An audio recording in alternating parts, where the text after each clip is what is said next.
Oh my gosh, what am I going to do? It started. Howdy y'all, Fuzzy Biker here, and welcome to Throwback Thursday. And look what we got behind us today.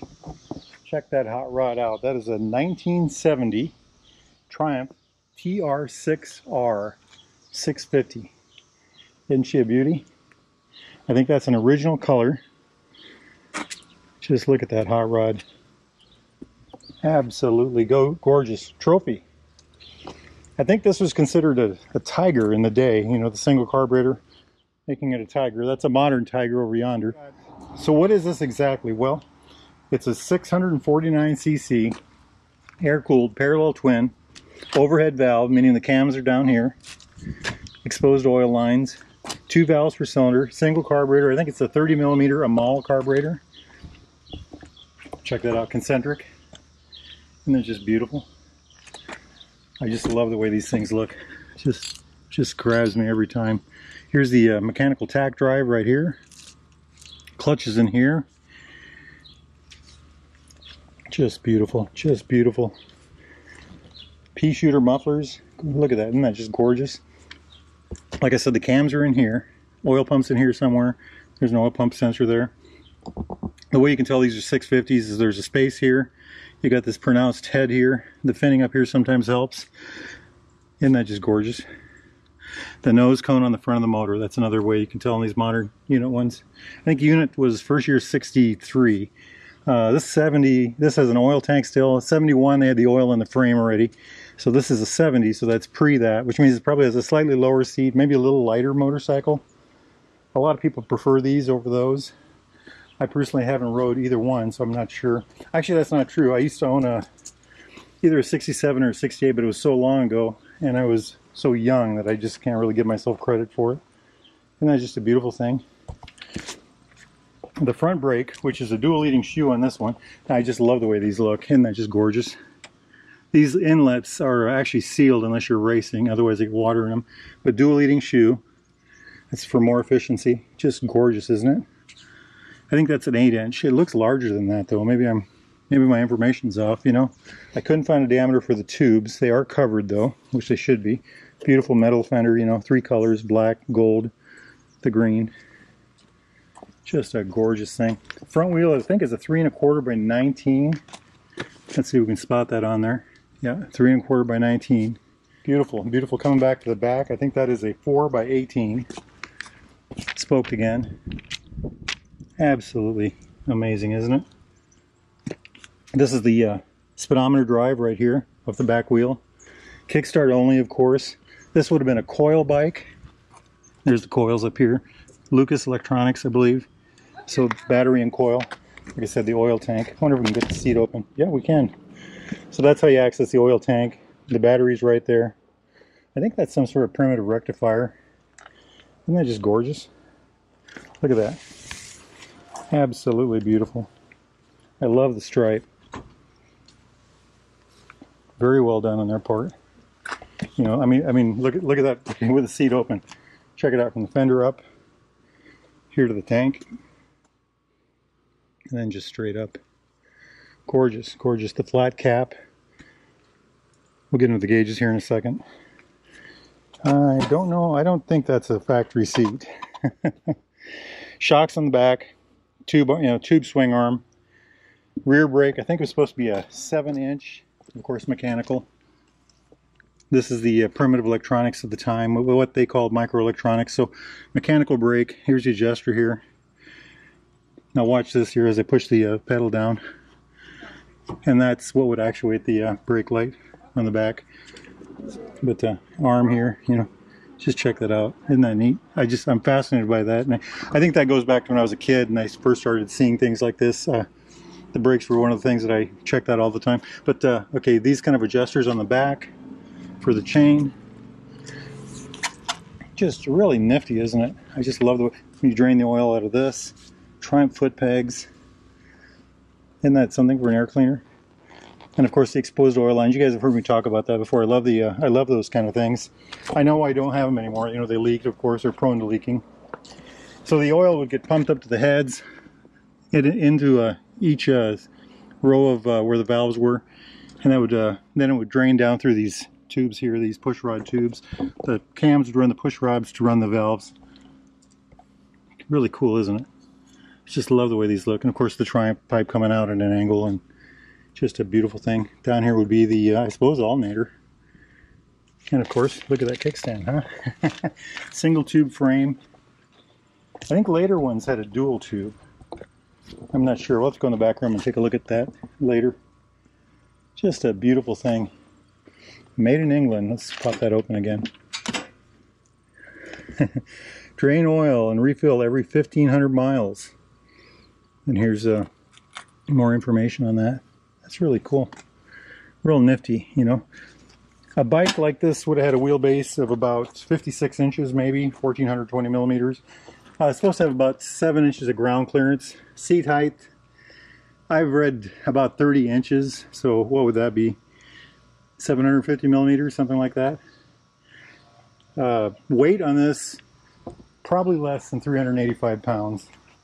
About 175 kilos, probably less than that.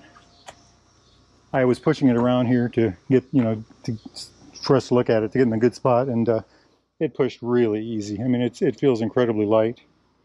And the fuel tank, what I found said 4.8 gallons, but that doesn't seem right. I'm betting that's wrong, because this does not look like a 4.8 gallon gas tank. But let's take a look at that tank. You know, it's got this wonderful color, the Triumph badge, you know, the cast badge. Isn't that neat? Black lettering, white in the background, cast here, chrome. Knee pads on the side, Triumph knee pads. The flat cap, the center molding, that's a trademark of the Triumph. Going back here, up here to the bars, on this side, clutch lever, very light. High lows, I believe, that'd be a horn, for what that is. Choke right here, fuel, brake. Up here to the gauges, these are not branded, so I don't know what brand these are, but tachometer on the left, gauge on that side, speedometer. Over here is the amp meter. I'm guessing one of these is an oil light and the other might be a high-low. And here's a, I don't know if we can get some reaction out of it when we, yep, turn the key on. The key is here on the side. My T100 has a key on the side also. And this looks like a fork lock. Ah, that's interesting, isn't it? Put that down and lock it. Nice chrome bucket on the headlight. You know, all the little chrome pieces, you know, chrome here, chrome up here. You know, chrome here, you know, the chrome pipes, chrome back, you know, here. I mean, just a lot of nifty little details. Very beautiful bike. Like I said, this is a 1970. Some consider this the end of an era, this particular model. You know, the later ones were, like I said, frame and tube. They were taller, a little heavier. Personally, I think they're very good looking also. But just look at these cases and castings.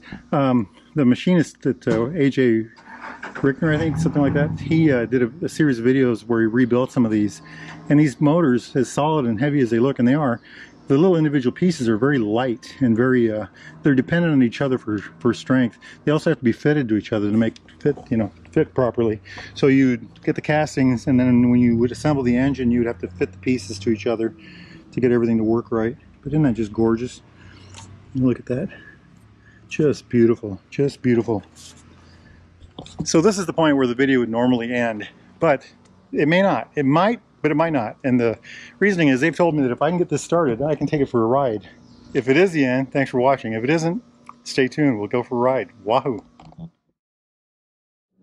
You know, I don't know how to do this, so we're just going to do our best. First thing we do is, well, it is in neutral. Turn the key on. I always see him pushing this button here.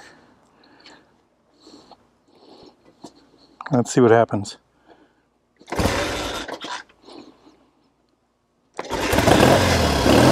Oh my gosh, what am I going to do? It started. It's kind of scary, guys. This motorcycle is 50 years old, 53 years old. And I'm Fuzzy Biker, and I'm going to take this hot rod for a spin. Clutch is in. I'm assuming it's 1 down and 3 up. 4-speed transmission. Check the brakes right quick. Back one works. Front one seems to work. Oh my goodness. Hey, if y'all are in the market for a near used Royal Enfield, Triumph, or classic British motorcycle such as this one, Get yourself over here to Baxter Cycle in Marnie, Iowa, or go to baxtercycle.com. They've got parts, accessories, everything you could possibly want. Wow, we are going to take it slow and easy on this one. Slow and easy.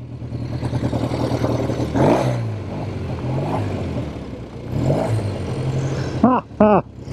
What a grin. I'll let the bike warm up a little bit. We're just going to do a lap around town.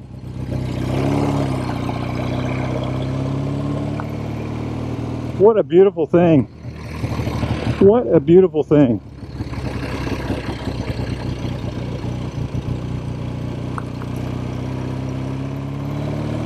I like it. Gorgeous, gorgeous.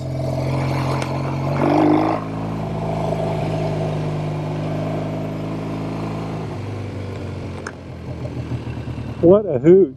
This is a real privilege. Thank you, Baxter Cycle.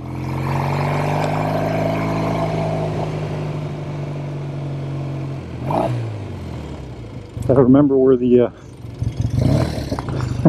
brake is on the left side on this bike. Should we see what kind of a turn we can do here? A little bit of traffic. I don't have any mirrors, so I got to stop.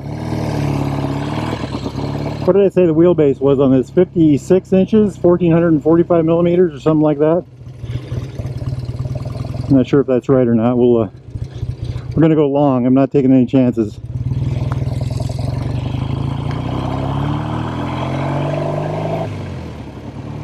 Nice, very nice. I like it. I like it a lot. What a beauty. I'm going to turn around right here. Well, we got traffic here, so let's go to the other end of the road. I don't know much about the bike, so I don't want to do anything too exciting, you know. Nobody behind us. Boy, she handles very well. It feels very light indeed. Much lighter than any modern bike, I think. The handling is very different than a modern motorcycle. I did check the tire pressure before I took it out. Nobody behind us. Let's just kind of do a loop here. See how she does on the hill test. Excellent. Absolutely excellent.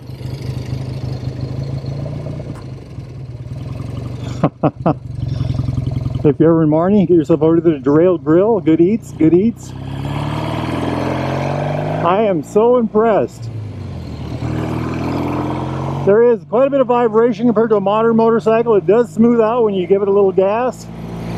You can feel it mainly in the seat and in the foot pegs right now anyway, at 3,500 RPM. What a privilege, what a privilege.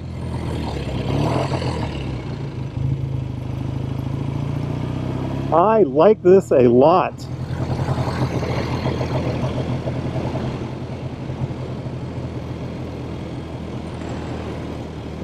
If you're in the market for a new or used Triumph, Royal Enfield, or classic British bike of any type, get yourself over here to Baxter Cycle in Marnie, Iowa. Go to baxtercycle.com, check out what they got.